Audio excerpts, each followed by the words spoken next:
ہر کوئی اپنی بات دوسروں سے منوانا چاہتا ہے۔ اپنی بات منوانے کا ایک ہی واحد طریقہ ہے جو کہ پچھلی صدی کے مشہور رائٹر ڈیل کارنیگی نے اپنی کتاب میں بتایا۔ اس کے مطابق ہر انسان صرف اپنے فائدے کے بارے میں سوچتا ہے۔ وہ زیادہ تر وہی کام کرتا ہے جس میں اس کا فائدہ ہو۔ ڈیل کارنیگی کہتا ہے کہ اگر آپ کو کسی انسان سے اپنی بات منوانی ہے تو اپنے مسائل بتانے کی بجائے اس کے فائدے یا اس کی ضروریات کا ذکر کریں۔ کسی بھی انسان کو آپ کے مسائل جاننے میں کوئی دلچسپی نہیں۔ ہر کسی کے لیے اس کے اپنے مسائل یا ضروریات اہمیت رکھتی ہیں۔ اس اصول کی وضاحت کے لیے ڈیل کارنیگی نے اپنی کتاب میں ایک مثال دی۔ اینڈریو کارنیگی، جو کہ پچھلی صدی کا امیر ترین انسان اور ذہین انسان تھا، اس کی سسٹر ان لا اس دو لڑکوں کی وجہ سے پریشان تھی جو کہ اپنے کام میں اتنے مصروف تھے کہ اپنی ماں کو خط کا جواب نہیں دیتے تھے اور نہ ہی اپنی خیریت بتاتے تھے۔ اینڈریو کارنیگی نے اس سے شرط لگائی کہ اگر وہ خط لکھے گا تو لڑکے اس کے خط کا لازمی جواب دیں گے۔ تو اس نے ایک کیجول خط لکھا، لیکن اس خط کے آخر میں اس نے لکھا کہ میں نے تم دونوں کے لیے $5 بھیجے ہیں، وہ رکھ لینا۔ کارنیگی نے جان بوجھ کر وہ پیسے نہیں رکھے اور خط بھیج دیا۔ دراصل یہ اس کی ٹرک تھی۔ ان دونوں لڑکوں نے پیسے نہ پا کر اپنے انکل کو واپس خط لکھا، اپنی خیریت بتائی اور کہا کہ اس خط میں پیسے نہیں تھے، آپ ان کے بارے میں پتہ کریں۔ اس طرح وہ شرط جیت گیا۔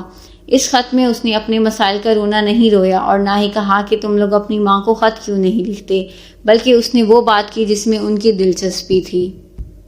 اسی طرح اگر آپ کو کسی سے اپنی بات منوانی ہے تو یہ مت کہیں کہ پلیز ایسے کر دو، بلکہ اسے یہ بتاؤ کہ ایسا کرنے سے اسے کیا فائدہ حاصل ہوگا۔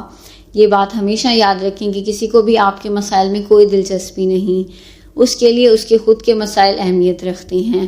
آپ اسے وہ تصویر کا رخ دکھائیں جو وہ دیکھنا چاہتا ہے۔ ڈیل کارنیگی ایک ہوٹل کے ہال میں لیکچرز دیا کرتے تھے۔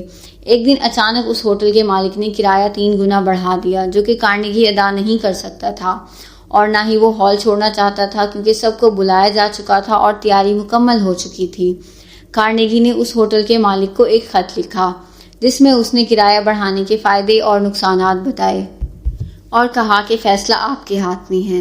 اس نے فائدہ لکھا کہ میں یہ ہال چھوڑ دوں گا تو آپ کسی اور کو ہال زیادہ کرائے پر دے سکتے ہیں جس سے آپ کو فائدہ ہوگا، اور اس نے نقصانات لکھے کہ ابھی آپ کو کچھ حاصل نہیں ہوگا کیونکہ میں اتنی قیمت ادا نہیں کر سکتا تو میں یہ ہال چھوڑ دوں گا، اور دوسرا میرے لیکچر سننے کے لیے پڑھے لکھے لوگ دور دور سے آتے ہیں جس کی وجہ سے آپ کی ہوٹل کی مفت پبلسٹی ہوتی ہے اور آپ کو کافی فائدہ ہوتا ہے۔ جب ہوٹل کے مالک نے یہ خط پڑھا تو اس نے اپنا کرایہ واپس کم کر دیا۔